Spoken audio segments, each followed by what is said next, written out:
এখন আমি দীর্ঘ ৩ বছর পর আর্মি ট্রেনিং শেষ করে বাসায় ফিরছি। যখন আমি আর্মি ট্রেনিং করতে যাচ্ছিলাম, তখন আমাকে আমার বাবা বলেছিল বাবার জন্য একটি হোয়াইট কার গিফট করতে। বাবাকে একটি হোয়াইট কার গিফট করতে আজ আমি সোজা চলে যাচ্ছি একটি থার শোরুম। এখানে একটা বাইক রয়েছে, সেই বাইক নিয়ে আমি চলে যাব।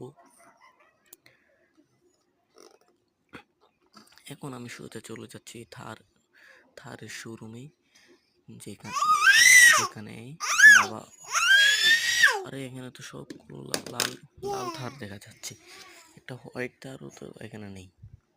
দেখি একটু ঘুরে দেখি হোয়াইট থার আছে কিনা। আরে আরে আরে আরে একটি হোয়াইট থার দেখতে পেলাম। আরে বাঁচলাম। এখন বাবাকে এটা দিয়ে সারপ্রাইজ করে দেবো। বাবা, তোমার জন্য আসছি নতুন থার নিয়ে, সেই থার তুমি চালাবে। সো গাইস, আমার বাবার জন্য অন্ততপক্ষে একটা হলেও সাবস্ক্রাইব